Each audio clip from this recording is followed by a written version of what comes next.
ফাল্গুনী তার স্বামী মোহন, শাশুড়ি মা কাঞ্চন দেবী এবং এক দেওর রোহানের সঙ্গে বাস করত। মোহন এক ফ্যাক্টরিতে কাজ করে সংসার চালাতো, আর মোহনের ভাই রোহান এখন কলেজে পড়ে। অনেক ছোটবেলায় বাবা মারা যাওয়ার ফলে মোহন বেশি দূর পর্যন্ত পড়াশোনা করতে পারেনি, কারণ সংসার চালানোর জন্য তাকে রোজগারের পথটাই বেছে নিতে হয়। তবে মোহন তার ছোট ভাইকে কোনো কিছুতেই অভাব বুঝতে দেয় না, আর এখনো পর্যন্ত রোহানের সমস্ত পড়াশোনার খরচ মোহন নিজেই বহন করে। একদিন তারা সপরিবারে তাদের গ্রামের জমিদার বাবুর একমাত্র মেয়ের বিয়েতে যায়। ওই বিয়ে বাড়িতে শহরের এক বড় ব্যবসায়ীর একমাত্র মেয়ে শ্রেয়া উপস্থিত ছিল। সেই বড়লোক ধনী মেয়ে শ্রেয়ার নজর পড়ে রোহানের উপর। ও মাই গড, ছেলেটা কত হ্যান্ডসাম! এই দেখ তিতলি, ছেলেটা কত হ্যান্ডসাম, তাই না? ওই যে ওই দিকটাতে দাঁড়িয়ে আছে, লাল শাড়ি পরে আছে যে, তার পাশে দেখ। সত্যিই তো, ছেলেটাকে তো আমারও খুব পছন্দ হয়েছে, খুবই হ্যান্ডসাম আর ড্যাসিং দেখতে। তবে লাল শাড়ি পরে ওর পাশে যে মহিলাটা দাঁড়িয়ে আছে, ওটা আবার ছেলেটার বউ নয় তো? শাট আপ তিতলি, ভালো কথা যখন বলতে পারিস না তখন মুখটা বন্ধই রাখবি। ছেলেটাকে দেখে তোর এমন মনে হলো ও ম্যারিড হতেই পারে না। আমি পুরো ইন্ডিয়া ঘুরেছি, শুধুমাত্র ইন্ডিয়া নয়, ফরেন কান্ট্রিতেও ঘুরেছি, কিন্তু এরকম হ্যান্ডসাম ছেলে আমি কোথাও দেখিনি। আমার একে খুবই পছন্দ হয়েছে আর আমি একেই বিয়ে করব। ঠিক আছে, ছেলেটা ম্যারিড নয় এটা হতে পারে, কিন্তু ছেলেটা যে বেশি বড়লোক নয় এটা তো একে দেখেই বোঝা যাচ্ছে। তোর মতো এত বড়লোকের মেয়ে ওরকম ছেলেকে বিয়ে করে সংসার করতে পারবে আমার তো মনে হয় না, কারণ তোর যা ন্যাকামি, তোর ন্যাকামি তোর বাবা মা ছাড়া কেউ সহ্য করতেই পারবে না। তাই এসব বাদ দে, না হলে দুদিন সংসার করার পর শ্বশুর বাড়ি ছেড়ে পালিয়ে আসতে হবে কিন্তু। এই শুনে শ্রেয়া খুবই রেগে যায় এবং তখনই সে বিয়ে বাড়িতে উপস্থিত তার বাবা মায়ের কাছে যায় আর রোহানকে দেখিয়ে তাকে বিয়ে করার আর্জি জানায়। দু একদিনের মধ্যেই শ্রেয়ার বাবা মনোহর বাবু রোহানের খোঁজ খবর নিয়ে সমস্ত কিছু জানতে পারে। রোহান এখন কলেজে পড়ায় এবং সে মধ্যবিত্ত পরিবারের ছেলে হওয়ায় শ্রেয়ার বাবা মা কিছুতেই রোহানের সঙ্গে শ্রেয়ার বিয়ে দিতে চায় না। কিন্তু শ্রেয়া ভীষণ জেদি হওয়ায় সে তার বাবা মায়ের কোনো কথা শুনতেই চায় না।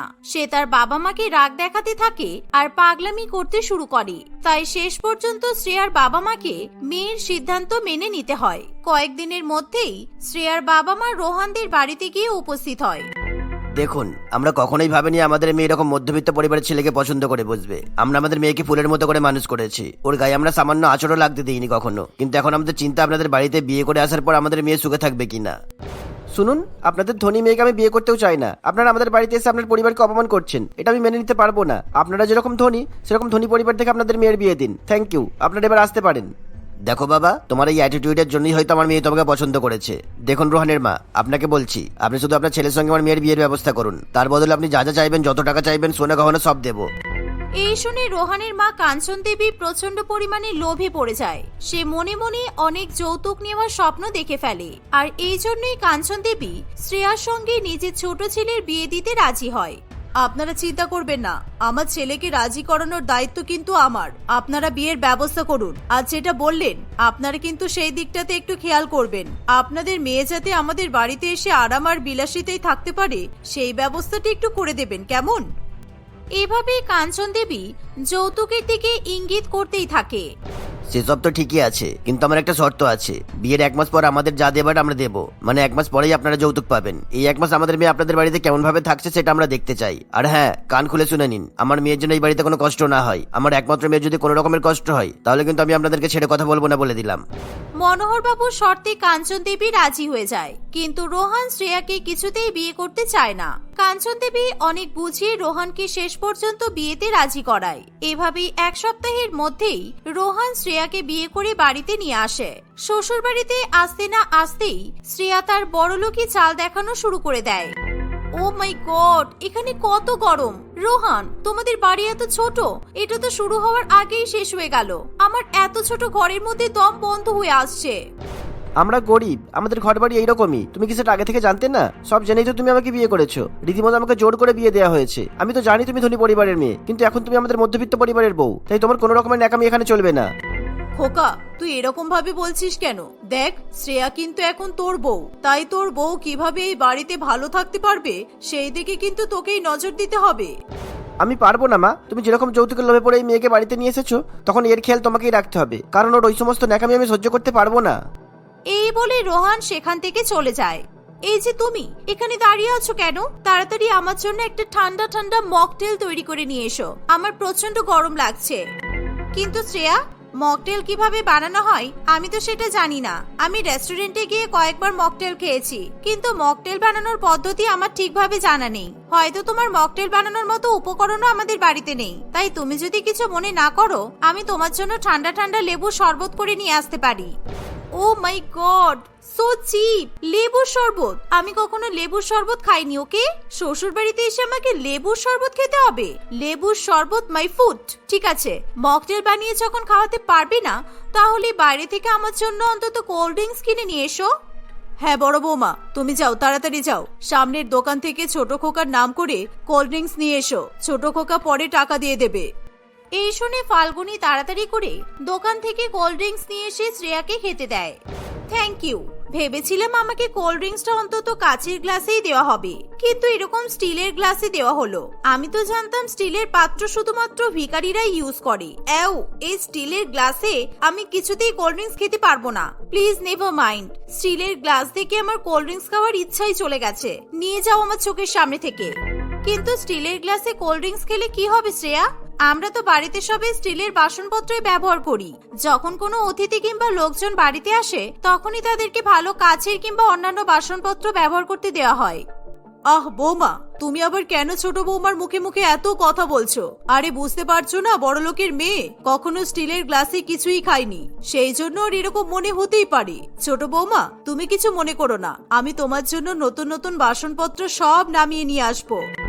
এভাবে শ্রেয়া শ্বশুর বাড়িতে আসার পর থেকেই নানান রকমের ন্যাকামি করতেই থাকে। এখন গরমকাল সেভাবে না পড়লেও শ্রেয়ার যেন সবসময় একটু বেশি গরম লাগে। তাই শ্রেয়ার যাতে বেশি গরম না লাগে, সেই জন্য কাঞ্চন দেবী তার কিছু জমানো টাকা দিয়ে একটা কুলার কিনে নিয়ে আসে। তবুও শ্রেয়ার কিছুতেই শান্তি হয় না।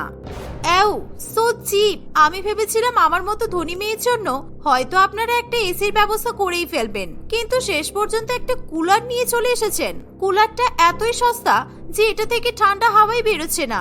কি যে বলবো, আপনারা পারেনও বটে। এই যে শাশুড়ি মা, আপনি হাত পাখা নিয়ে আমাকে হাওয়া করুন প্লিজ। শ্রেয়ার মুখে এমন কথা শুনে কাঞ্চন দেবী প্রচন্ড অবাক হয়। সে ভাবতেও পারেনি তার নতুন বৌমা তার উপর এরকম অর্ডার করতে পারে।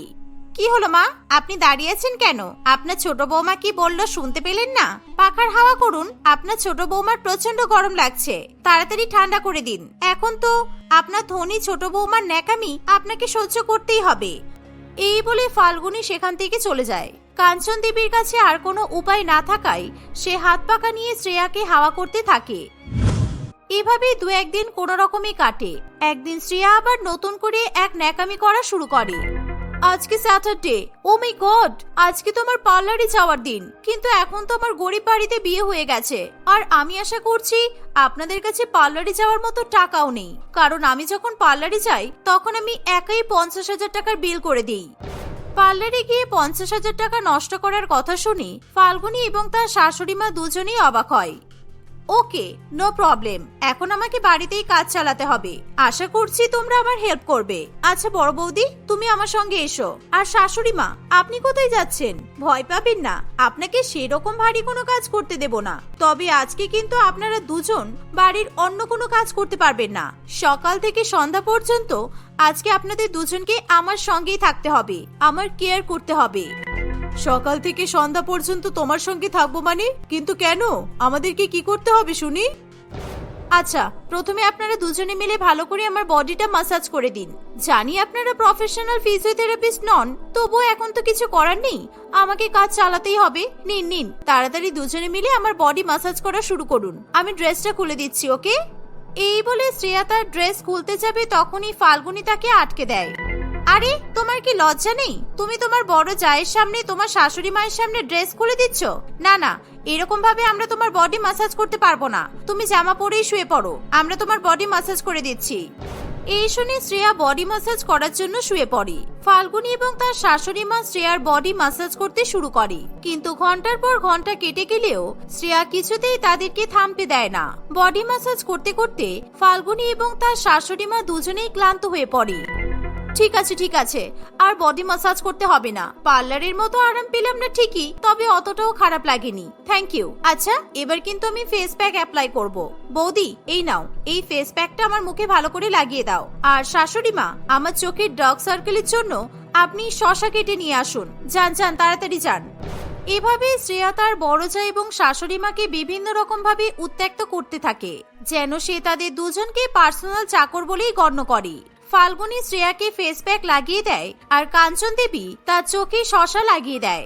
এমন অবস্থায় শ্রেয়া চোখ বন্ধ করে শুয়ে শুয়ে বলে, আচ্ছা, আমার কিন্তু খুব খিদে পেয়ে গেছে, তোমরা আমার জন্য খাবার নিয়ে এসো। আর হ্যাঁ, খাবারটা নিয়ে এসে অবশ্যই আমার মুখে তুলে খাইয়ে দেবে, কারণ না হলে আমি রিল্যাক্স করতে পারবো না। আর হ্যাঁ শাশুড়ি মা, আপনি কিন্তু কোথাও যাবেন না, একটু পরে আমি স্নান করতে যাব, তখন কিন্তু আমার শ্যাম্পুটা আপনিই করে দেবেন, কারণ আমি পার্লার ছাড়া কখনোই নিজের হাতে শ্যাম্পু করি না।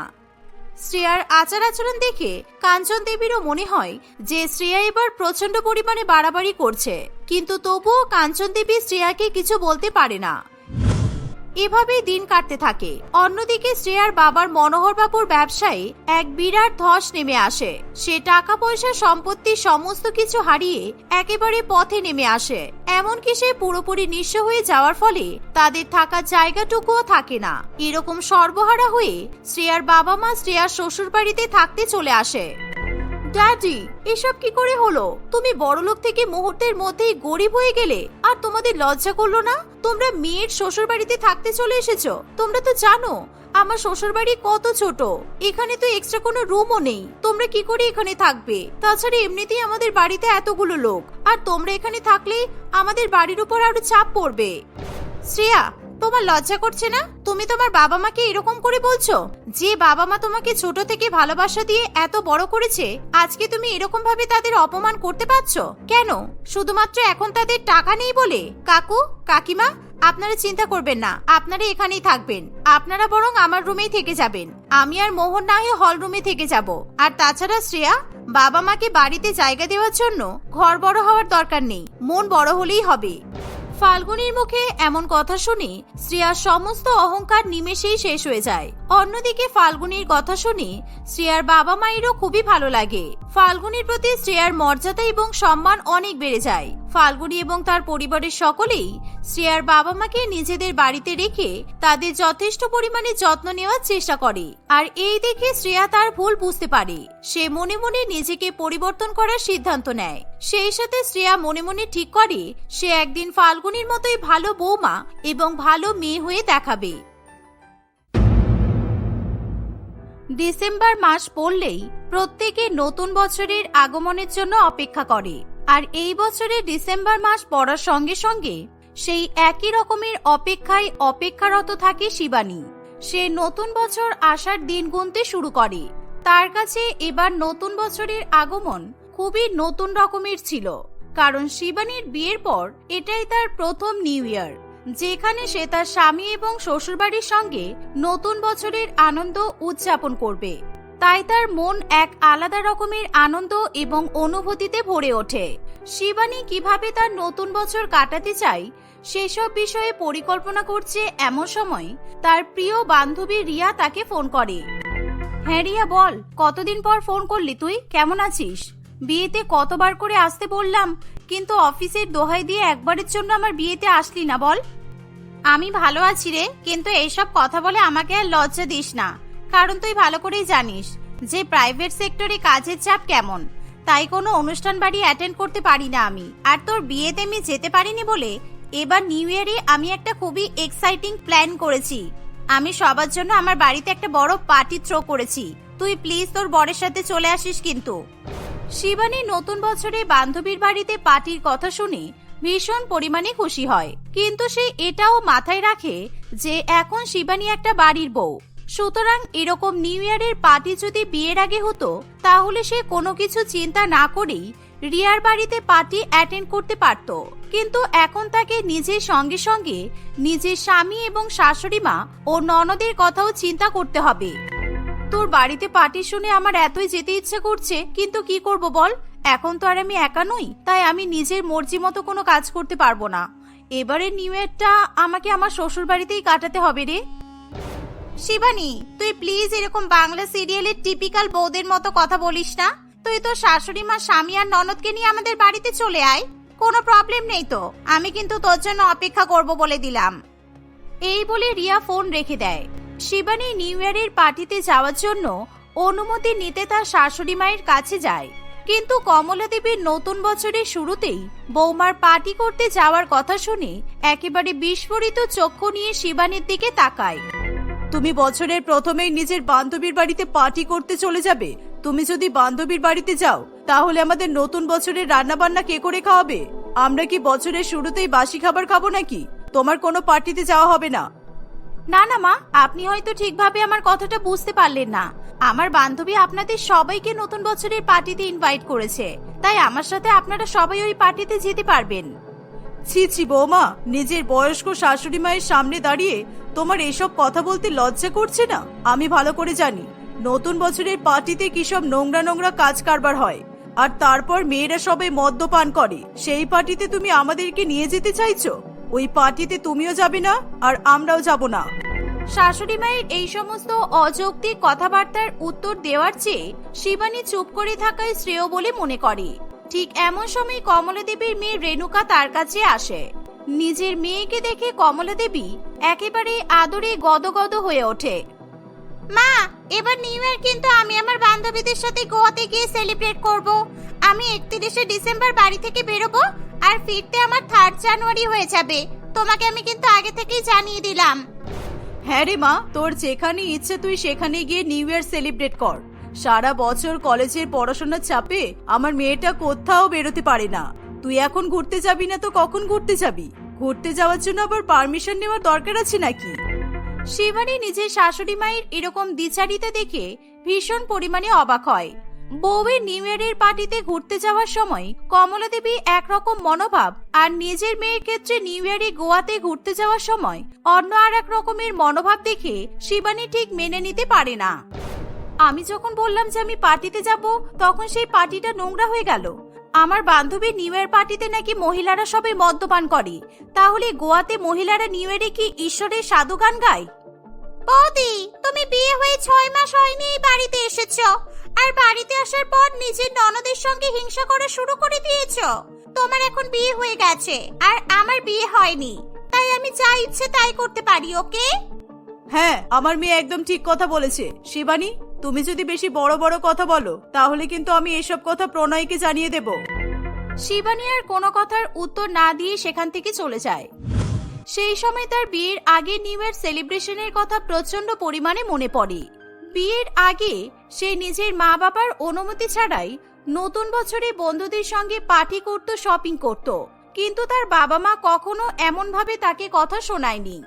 এমনকি নিউ ইয়ার উপলক্ষে শিবানীর বাবা মা তাকে নানান রকমের দামি দামি উপহার পর্যন্ত দিয়েছে, কিন্তু শ্বশুর বাড়িতে আসার পর সেই সংসারের চাপ ছাড়া আর কোনো রকমের উপহারই পায়নি। মনমরা হয়ে এসব কথা ভাবতে ভাবতে সন্ধ্যা নেমে আসে। প্রণয় সেই সময় অফিস থেকে ফিরে আসে। প্রণয়, চলো কালকে আমরা দোকানে গিয়ে নতুন বছর উপলক্ষে সুন্দর সুন্দর বিছানার চাদর, জানালার পর্দা আর একটা ওয়াশিং মেশিন কিনে নিয়ে আসি, কারণ শীতের মধ্যে ওয়াশিং মেশিন ছাড়া জামা কাপড় কাচতে ভীষণ অসুবিধা হচ্ছে। হ্যাঁ, আমি তোমার কথা বুঝতে পারছি, কিন্তু বিছানার চাদর আর জানলার পর্দা পর্যন্ত তো ঠিক আছে। ওয়াশিং মেশিন কেনাটা একটু বাড়াবাড়ি হয়ে যাবে না? আমার মা তো এই বাড়িতে বিয়ে করে আসার পরে সবসময় নিজের হাতে জামা কাপড় কেচে এসেছে, সুতরাং তোমাকেও তো সেইভাবে জামা কাপড় কাচতে হবে, তাই না? শাশুড়ি মায়ের মতো স্বামীর এরকম পুরানো ধরনের মানসিকতা দেখে শিবানী চুপ করে থাকে। এবার পালা আসে রেণুকার। রেণুকা গোয়া যাবে বলে শপিং করার জন্য তার দাদার কাছে আসে। দাদা, গোয়া যাওয়ার জন্য আমার দামি দামি দুটো সুইমিং কস্টিউম লাগবে, আর আমি নতুন বছর উপলক্ষে আমার সকল বান্ধবীদের জন্য দামি দামি চকলেট আর ফ্লাওয়ার নিয়ে যেতে চাই। তাই তোর ক্রেডিট কার্ডটা আমাকে একটু দিবি দাদা? হ্যাঁ বোন, নিশ্চয়ই। আমার যে ক্রেডিট কার্ডে 60,000 টাকার লিমিট আছে, তুই সেই ক্রেডিট কার্ডটা নিয়ে রাখ। তোর গোয়াতে গিয়ে যত টাকা ইচ্ছা তুই তত টাকা শপিং করিস, আর নতুন বছর উপলক্ষে তোর যা ইচ্ছা হয় তুই তাই কিনে নিস, কেমন? থ্যাংক ইউ দাদা, তুই অনেক ভালো, কিন্তু তোর বউটা খুব হিংসুটি। তুই যে আমাকে তোর ক্রেডিট কার্ডটা দিয়ে দিলি, অমনি তোর বউয়ের মুখটা দেখ কেমন যেন বাংলার 5-এর মতো হয়ে গেল। এই বলে রেণুকা তার দাদার ক্রেডিট কার্ড নিয়ে আনন্দে নাচতে নাচতে নিজের ঘরে চলে যায়। শিবানী ভালো করেই জানে সে যদি এখন ননদের উচ্ছৃঙ্খলতার ব্যাপারে কথা বলে তাহলে সবাই তাকে অপমান করবে। এই কারণে সে প্রণয়কেও কিছু বলতে চায় না। নতুন বছর উদযাপন উপলক্ষে এরকম বাড়ির বউ এবং বাড়ির মেয়ের মধ্যে দ্বিচারিতা ক্রমশ বাড়তেই থাকে। এভাবে দেখতে দেখতে প্রায় বেশ কিছুদিন কাটে। একদিন শিবানী নিউ ইয়ার উপলক্ষে সকলের জন্য সুন্দর করে ফ্রুট কেক তৈরি করে। বৌমা, তোমার তো দেখছি ভালোই গুণ আছে। আমি ভেবেছিলাম তুমি বাঙালি রান্না ছাড়া আর কোনো কিছুই তেমন রান্না করতে পারো না, কিন্তু তোমার হাতে তৈরি করে এই ফ্রুট কেকটা কিন্তু খেতে বেশ ভালোই হয়েছে। আমি প্রত্যেক বছরের প্রথম দিনে নিজের বাবা মায়ের জন্য এরকম ফ্রুট কেক বানাতাম। আর আপনার যদি এই ফ্রুট কেক খেয়ে ভালো লাগে তাহলে এবার আপনাকেও আমি ফ্রুট কেক বানিয়ে দেব। এই শুনে কমলা দেবী খুশি হয়ে যেই ফ্রুট কেকে একটা কামড় বসায় তখনই তার মুখের মধ্যে ভরে ভরে কিসমিস গিয়ে পড়ে। এর ফলে সে থু থু করে মুখের মধ্যে থেকে কেকটা ফেলে দেয়। 6 মাস হয়ে গেল তুমি আমার সংসারে রান্না বান্না করছো, আর তুমি এতদিনে জানলে না যে আমার কিসমিসে অ্যালার্জি? তোমার থেকে এটা আশা করে যায় না বৌমা। আমার মনে হয় তুমি ইচ্ছা করে আমার ফ্রুট কেকে কিসমিস মিশিয়ে দিয়েছো, কারণ আমি তোমাকে নিউ ইয়ারের পার্টিতে যেতে দিইনি তো, সেই আগে তুমি এমন করেছো। আপনি ভুল ভাবছেন, আমি সত্যিই জানতাম না যে আপনার কিসমিসে অ্যালার্জি আছে। ঠিক এমন সময় রেণুকা শপিং করে বাড়িতে ফিরে আসে। সে তার মা এবং দাদার জন্য নিউ ইয়ার স্পেশাল কিসমিস বিস্কুট কিনে আনে। যেহেতু নিজের মেয়ে কিসমিস দিয়ে বানানো বিস্কুট কিনে এনেছে, তাই তখন আর কমলা দেবীর সেই বিস্কুট খেতে কোনো অসুবিধা হয় না।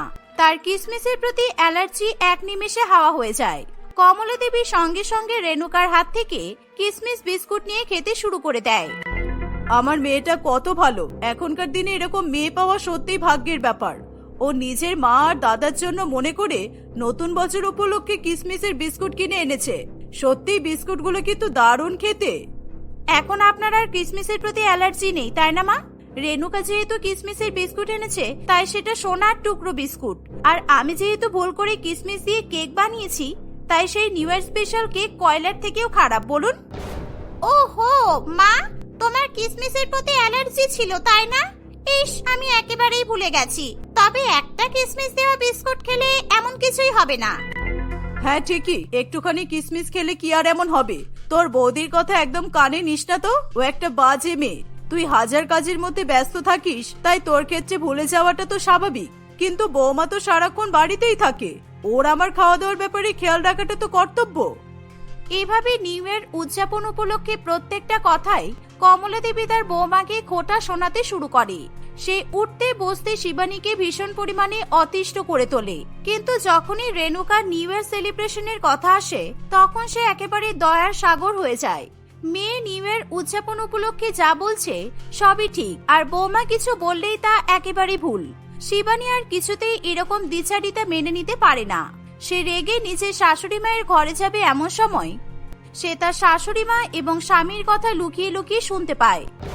মা, আমরা কিন্তু এবার শিবানীর সাথে একটু বাড়াবাড়ি করছি। তুমি খুব ভালো করেই জানো যে ও বাবার বাড়িতে একেবারে তুলোর মতো করে মানুষ হয়েছে, আর শ্বশুর বাড়িতে আসার পর নিউ ইয়ার উদযাপন উপলক্ষে আমরা ওকে অনেক জ্বালাতন করছি, আর সবসময় রেণুকার সামনে শিবানীকে ছোট করছি। সুতরাং এতে শিবানী কিন্তু আমাদেরকে অনেক খারাপ ভাবছে। কি করব বল প্রণয়? বৌমা যদি আমাদেরকে খারাপ ভাবে তবু আমাদের কিছু করার নেই, কারণ তুই তোর বোনকে ভালো করেই চিনিস তো ও কেমন মেয়ে। ওকে যদি আমরা ওর মতো করে নতুন বছর উদযাপন করতে আটকাই তাহলে ও সারা বাড়ির জিনিসপত্র ভাঙচুর করবে, আর আগের বছর যেমন সুইসাইড করার চেষ্টা করেছিল ঠিক তেমন ভাবেই আমাদেরকে আবার ব্ল্যাকমেল করবে। সুতরাং আমি আর এই ঝামেলা নিতে পারছি না রে বাবা। হ্যাঁ, তুমি ঠিক কথাই বলেছো। আমার বোনটা সব বদ বন্ধুদের পাল্লাই পড়ে একেবারে বিগড়ে গেছে, কিন্তু শিবানীর মতো ভালো মেয়ে আর হয় না। সুতরাং আমরা যদি শিবানীকে রেণুকার মতো বেশি ছাড় দিয়ে দিই তাহলে আমার বউ যদি আমার বোনের মতো উশৃঙ্খল হয়ে যায় সেটা কিন্তু আমি মেনে নিতে পারবো না। তুই একদম ঠিক কথাই বলেছিস। আমার নিজের পেটের মেয়ে একেবারে গোল্লায় গেছে বলে আমি আমার বৌমাকে গোল্লায় পাঠাতে পারবো না। ওই এখন আমাদের একমাত্র সম্বল। নিজের শাশুড়ি মা এবং স্বামীর এমন কথা শুনে শিবানীর চোখে জল চলে আসে। সে ভালো করেই বুঝতে পারে যে তার শাশুড়ি মা এবং স্বামী ইচ্ছা করেই বাড়ির বউ এবং মেয়ের মধ্যে পার্থক্য করেছে। শিবানী তখনই ঘরের মধ্যে ঢুকে এসে বলে, আমি আপনাদের সব কথাই বুঝতে পেরেছি, কিন্তু আপনারা যদি এভাবে ঘরকে মেরে চোরকে শেখাতে চান তাহলে কিছুই উপকারিতা পাবেন না, কারণ রেণুকা যখন যা চাইছে আপনারা ওকে তাই দিচ্ছেন। এর ফলে ও তো আরো উচ্ছন্নে চলে যাবে। আমি দেখছি কিভাবে ওকে ঠিক করা যায়। এবার বাড়ির বউ ননদকে ঠিক করার জন্য নিউ ইয়ার উপলক্ষে নিজের বাড়িতেই একটা বড় সেলিব্রেশন পার্টির পরিকল্পনা করে। সকলে মিলে নিউ ইয়ারের জন্য এরকম পার্টি পরিকল্পনা করছে দেখে রেণুকার ভীষণ পরিমাণে আনন্দ হয়। সে নিজের বাড়ি ছেড়ে আর কোথাও যেতে চায় না।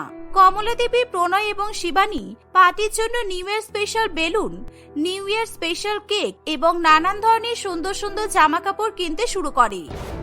ইস, আমি যদি জানতাম যে আমার মা, দাদা আর বৌদি এতটা ট্রেন্ডিং আর নিউ ইয়ারের জন্য নিজেদের বাড়িতেই পার্টি করবে, তাহলে তো আমি কোনোদিনও গোয়ার টিকিটটাই কাটতাম না। তাড়াতাড়ি করে গোয়ার টিকিটটা আমি ক্যান্সেল করে দেই। এই বছরের নিউ ইয়ার আমি আমার পরিবারের সঙ্গেই সেলিব্রেট করব। রেণুকা গোয়ায় যাওয়ার টিকিট ক্যান্সেল করে দেয় এবং নিজের পরিবারের সঙ্গে নিউ ইয়ার সেলিব্রেট করতে চাইলে সবাই ভীষণ পরিমাণে খুশি হয়। শিবানী, রেণুকা, কমলা দেবী এবং প্রণয় প্রত্যেকে একসঙ্গে ভীষণ রকম আনন্দ নিয়ে নতুন বছর উদযাপন করে। নিজের মেয়ে সুপরিবর্তনের জন্য কমলা দেবী তার বৌমাকে অনেক অনেক ধন্যবাদ জানায়।